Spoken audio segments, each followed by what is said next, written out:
भगवान के दरवाजे पर दो मंदिर अवश्य जाया करो। पहला मंदिर है परमात्मा का मंदिर और दूसरा है ये आत्मा का मंदिर।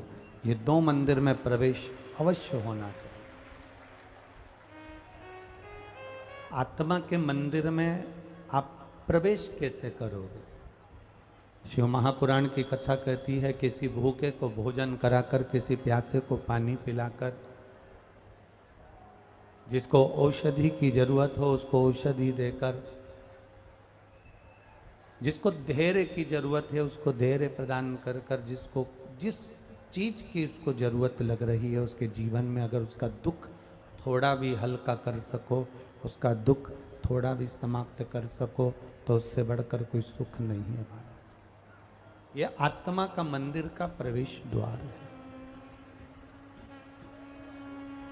यह आत्मा के मंदिर का ये प्रवेश द्वार है।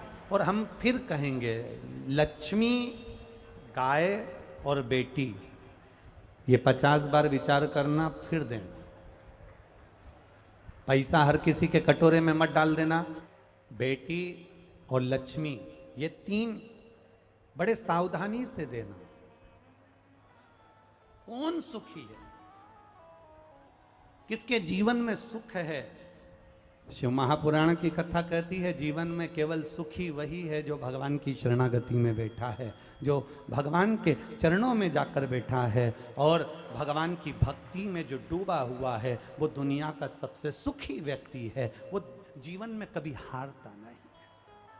कोरोना काल के अंतर्गत 2021 में मुझे मेरे एक परिचित ने बोला कि आस्था चैनल पर शिव महापुराण की कथा आती है, प्रदीप मिश्रा जी बाजते हैं, आप उसको सुनते क्यों नहीं?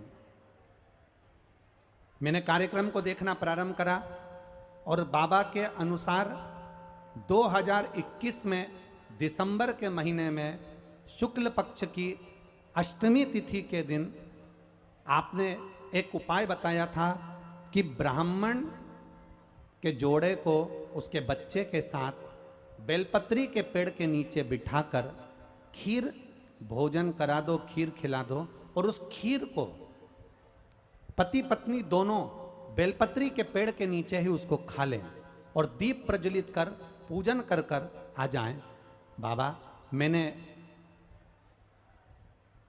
2021 में दिसंबर के महीने में शुक्ल पक्ष में अष्टमी तिथि दिन सोमवार को मैंने ये वाला उपाय किया और बाबा की कृपा का मैं क्या वर्णन करूं गुरुदेव। बस उपाय करा, कुछ दिन निकले और बाबा की कृपा से मेरा गर्भ ठहर गया और बाबा की कृपा से 12 वर्ष के बाद मेरे यहाँ संतान की प्राप्ति हुई। ये शिव तत्व के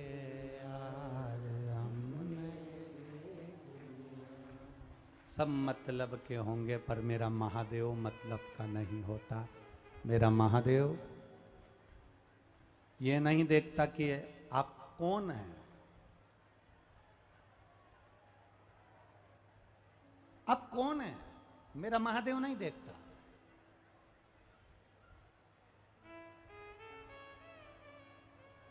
आप क्षत्रिय हैं, वैश्य हैं, ब्राह्मण हैं, शूद्र हैं, आप कौन हैं, मेरा महादेव नहीं देखेगा।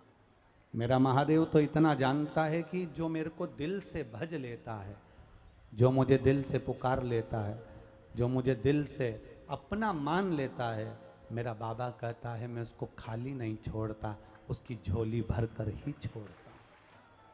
कौन सुखी है, किसके जीवन में सुख है? शिव महापुराण की कथा कहती है जीवन में केवल सुखी वही है जो भगवान की शरणागति में बैठा है, जो भगवान के चरणों में जाकर बैठा है और भगवान की भक्ति में जो डूबा हुआ है, वो दुनिया का सबसे सुखी व्यक्ति है। वो जीवन में कभी हारता नहीं। कोरोना काल के अंतर्गत 2021 में मुझे मेरे एक परिचित ने बोला कि आस्था चैनल पर शिव महापुराण की कथा आती है, प्रदीप मिश्रा जी बाजते हैं, आप उसको सुनते क्यों नहीं? मैंने कार्यक्रम को देखना प्रारंभ करा और बाबा के अनुसार 2021 में दिसंबर के महीने में शुक्ल पक्ष की अष्टमी तिथि के दिन आपने एक उपाय बताया था कि ब्राह्मण के जोड़े को उसके बच्चे के साथ बेलपत्री के पेड़ के नीचे बिठाकर खीर भोजन करा दो, खीर खिला दो, और उस खीर को पति पत्नी दोनों बेलपत्री के पेड़ के नीचे ही उसको खा लें और दीप प्रज्वलित कर पूजन कर कर आ जाएं। बाबा, मैंने 2021 में दिसंबर के महीने में शुक्ल पक्ष में अष्टमी तिथि दिन सोमवार को मैंने ये वाला उपाय किया, और बाबा की कृपा का मैं क्या वर्णन करूं गुरुदेव। बस उपाय करा, कुछ दिन निकले और बाबा की कृपा से मेरा गर्भ ठहर गया, और बाबा की कृपा से 12 वर्ष के बाद मेरे यहाँ संतान की प्राप्ति हुई। ये शिव तत्व है। शंकर के मंदिर में साल भर जाना पड़ता है, भगवान शंकर को 1 लोटा जल चढ़ाना पड़ता है।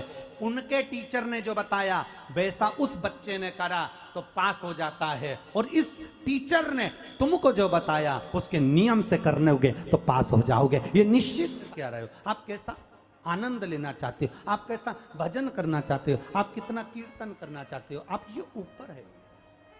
तेरे दरवाजे पर मैं आती रहूं, तेरा भजन में गाती रहूं, इससे बढ़कर दुनिया का कोई सुख नहीं है। सत्य बोलो, दुनिया बोलेगी मरने के बाद राम नाम, अच्छे से तो बोलो, राम नाम सत्य है, बोल लेना चाहिए। मालूम अपने मरने के बाद दूसरे बोलेंगे, अपन कब बोलेंगे, इसलिए बोलते चलो, राम का नाम तो लेते चलो, स्मरण करते, शिव नाम लेते हुए।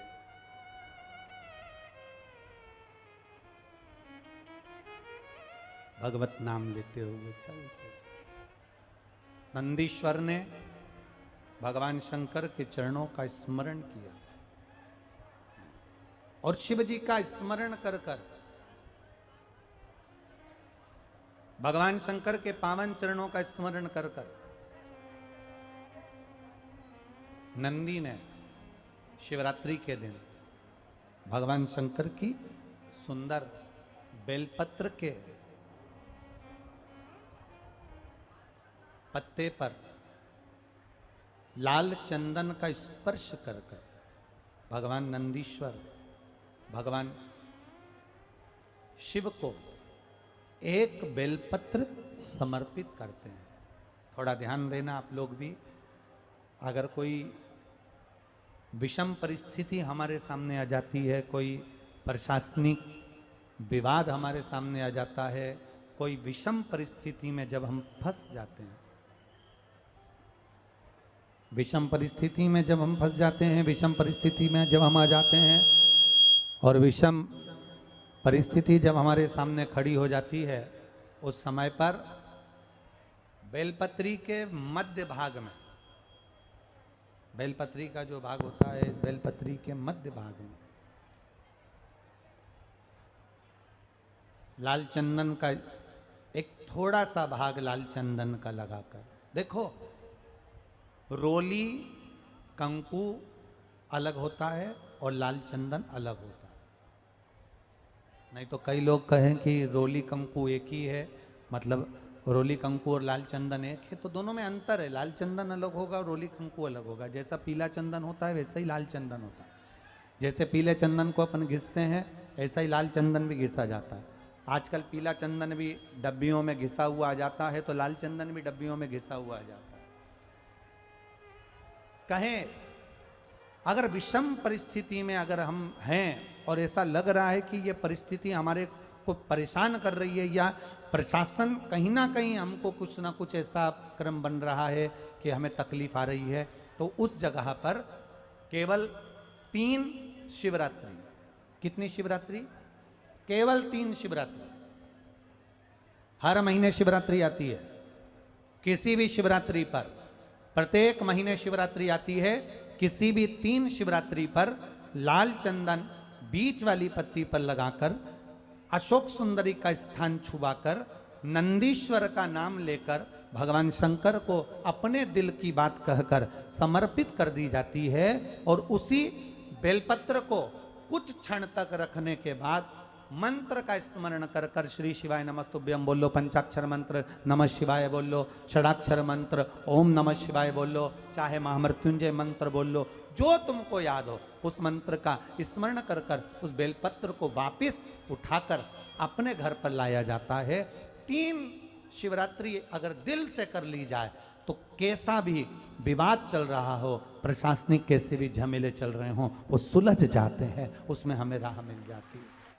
आज बिहार की धरा से सावन और अधिक मास का एक नियम लिया है कि सावन अधिक मास में जितनी भी जगह कथा होगी वहाँ सीहोर कुबरेश्वर धाम का भी एक लंगर, एक भंडारा, खिचड़ी हो या साबूदाना खिचड़ी हो, पोहा हो, खिचड़ी हो, पूड़ी सब्जी हो, वो भंडारा चलाया जाए, जिससे लोग परेशान ना हो और उनको कुछ भाग आराम से पाने को मिल जाए, तो वो बैठ कर कथा का रस्तत्व। इसमें आप सबका सहयोग चाहिएगा। जितने श्रोता भाई बहन कथा सुन रहे हैं टीवी माध्यम से, आप भी दोनों हाथों से खूब दान सहयोग करते हुए इस भंडारे को तुम्हें महादेव की कृपा से महादेव के द्वारा चलाना है। आप लोगों को